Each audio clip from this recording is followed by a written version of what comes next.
Yeah, g'day team. Welcome to another episode of ruggerzheadz Sports Chat. We're going to talk about round 3 of the Super Rugby, round 7 of the NRL and all the injuries that are causing havoc there. And I apologise for the way I sound. I'm a little bit clogged up with a cold. Pretty sure it's not coronavirus. I'm no doctor, but it's extremely unlikely.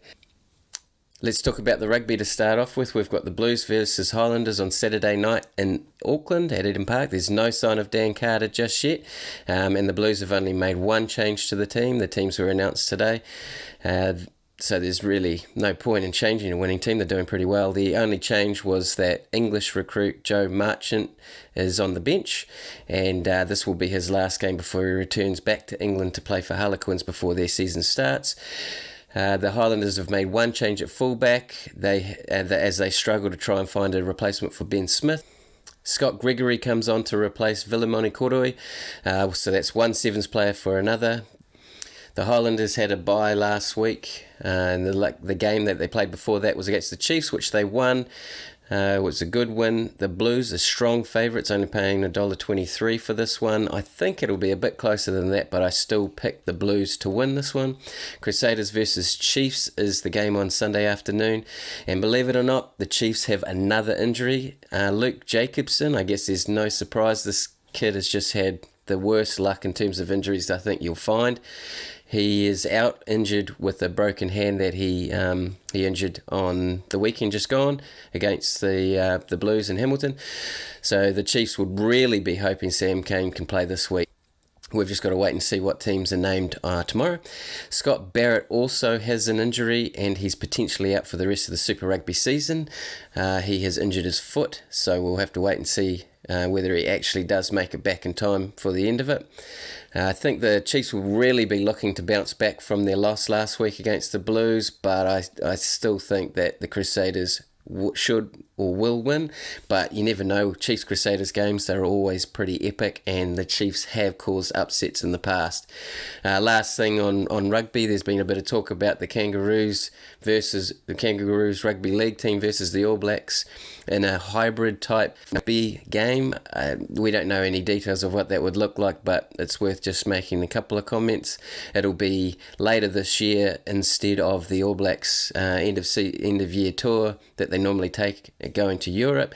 The Kangaroos will sort of form after the state of origin, and it's undecided all the rules they've got to work out, but I'm just trying to think about who benefits from it the most. I would suggest the Kangaroos because of the profile that the All Blacks do have.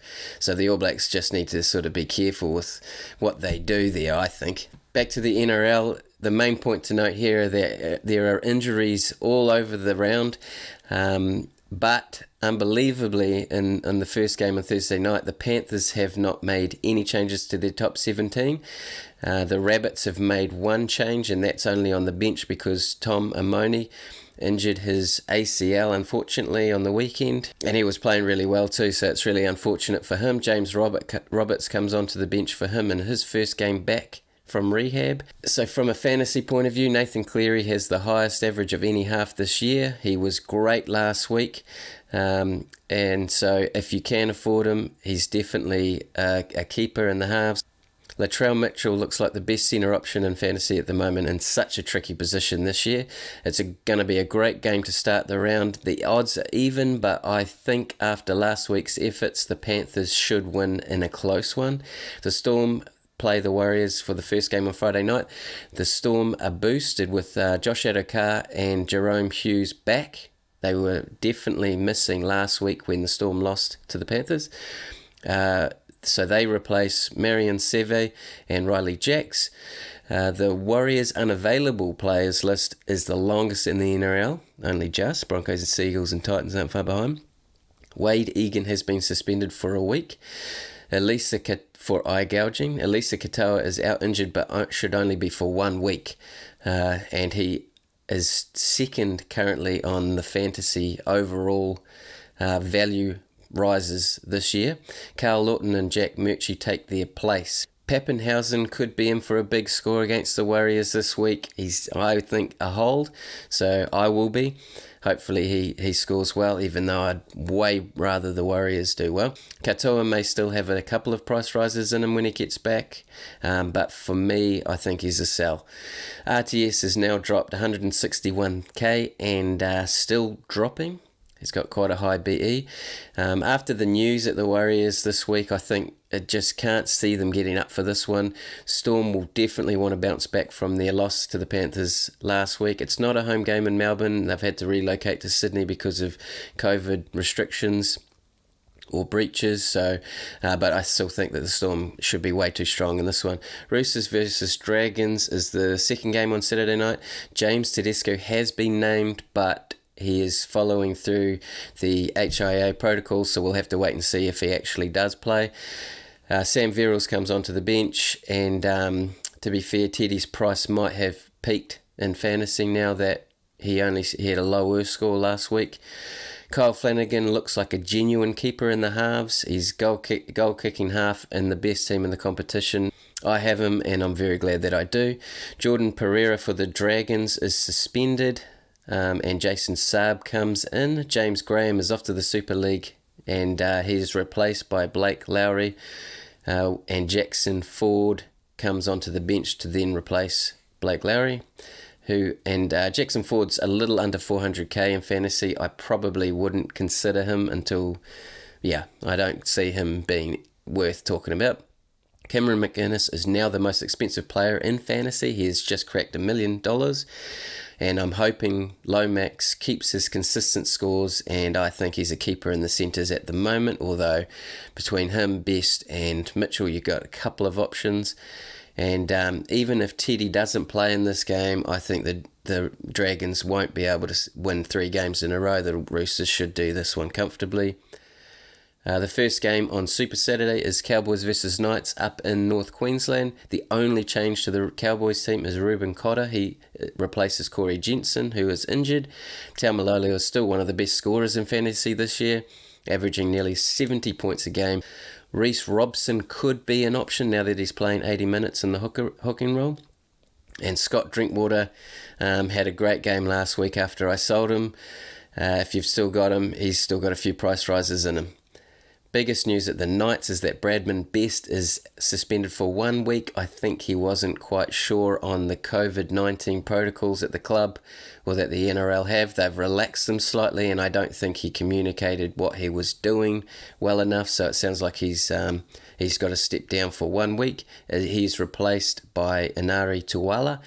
The Knights have plenty of solid fantasy options this year, believe it or not. They haven't had that for a long time. Daniel Saifiti or David Clemmer are great replacements for Twal. Daniel Saifiti, I would say, is great value. Pearce is averaging 60 if you take out his injury-affected -1 a few rounds ago. And I really wish I had Mann. If you had Mann from the start, you've done really well. He's nearly gone up 240k in price rises and still climbing. And of course, Kalen Ponga averaging 68.4 for a wing fullback to be ranked 4th overall in fantasy this year on average is a great achievement. He's definitely a must buy. And with Teddy's uncertainty this week, if you're trying to get it Teddy or Ponga in, I'd go for Ponga this week. It's a home game for the Cowboys, but I think the Knights are just looking too strong at the moment, and I think they'll keep their second place on the ladder. Broncos versus Titans in the second game on Saturday up in Brisbane. Jermaine Asako has been dropped for rookie Fanatisi Niu, who is the most traded player in this week. He's got a high BE of 44, so he definitely recommend holding for a week, even though there's not too many cash cow options. And I know that a lot of people will still be chasing cash, but definitely worth waiting a week on this one. Corey Pax is out injured only for a week, but I think it'd be a trade now with Isaac Luke in the team and other players coming back like Jake Turpin. And I think they're giving Dearden a run this week. Patrick Carrigan and Tom Flegler are out suspended, which gives Jamil Hopewadi another chance. Reece Kennedy comes into the 17 for Flegler. Anthony Milford has dropped the most value of any player in fantasy this year by 240k. They've got to put him at fullback, I think, if the Broncos want to fire a shot. They've got to change things up, and I think putting Milford at fullback is a wise idea. Tom Dearden comes into the side this week, so they should give him more game time and put Milford in the back. At the Titans, Aaron Clark, Bryce Cartwright a drop for Mitch Rain and Keegan Hipgrave respectively. Young Tunamapea is out injured for Dale Copley. It's unfortunate for young Tunamapea.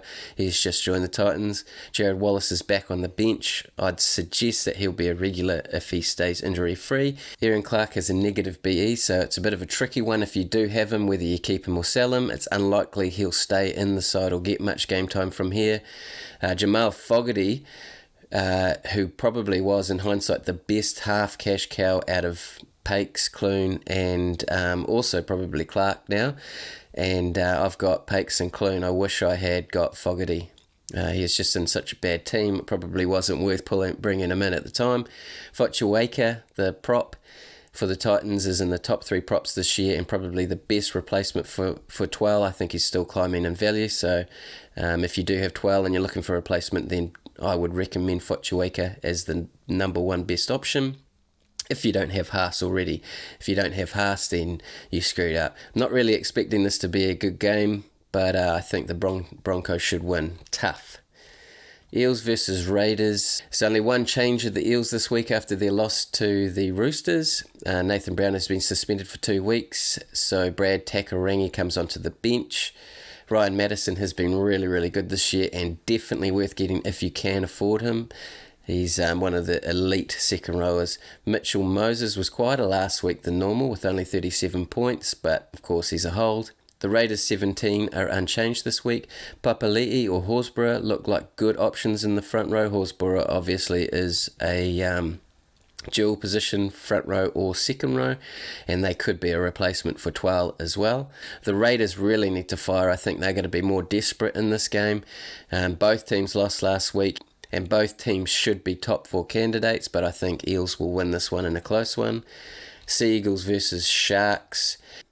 The biggest news at the Sea Eagles is that Tommy Turbo is out for 6 to 8 weeks, is what we're hearing. He has a troublesome hamstring, so they're going to probably take their extra care to get him right before he comes back. Martin Tapau is back this week after dislocating his thumb. The Sharks are keeping their same 17 after their win last week, and Andrew Fafita has been named to start like he was last week, so we'll just have to see if he drops back to the bench before kickoff. Turbo is the most sold player this round. A lot of people are clearing him. He is a sell if you do have him. Sean Johnson has scored well this year, even with the Sharks struggling, so he's definitely worth a look at halfback. Toby Rudolph is still going up in value, so he's turned out to be a great cash cow. The Sea Eagles are without Tom Turbo, so they'll lose pretty much most of their attacking options. But I think it will be a close one, but I think the Sea Eagles should win.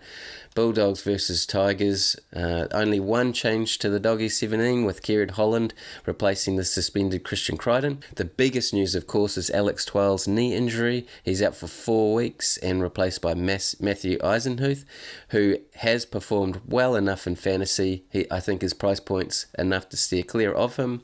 The Tigers had 3 men injured last weekend, so Robert Jennings and Zane Musgrove are also out, replaced by Tommy Talau and Oliver Clark respectively.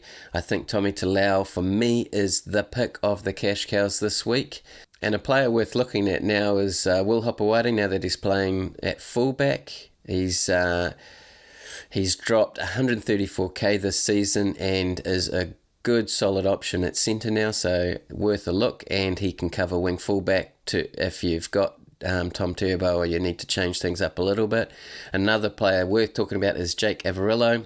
He looks like a really good rookie, and his break even is in the negatives, but with Nick Meaney on the reserves list, he could be a late swap. So if Averillo is bumped to the bench, he hasn't been scoring well there. I just think that Tommy Talau is probably the best option from a cash cow point of view this week. The hooker Harry Grant is worth a mention every week. He's gone up in value 346k, the most by any player by quite some margin. He's still only owned by 35% and still has a negative BE, so it's not too late to bring him in. He is definitely a keeper at this stage, so forget about the cash cow status that he had previously. Luciano Leilua is tricky. I think he's worth keeping and holding at this point because of all the injuries going on.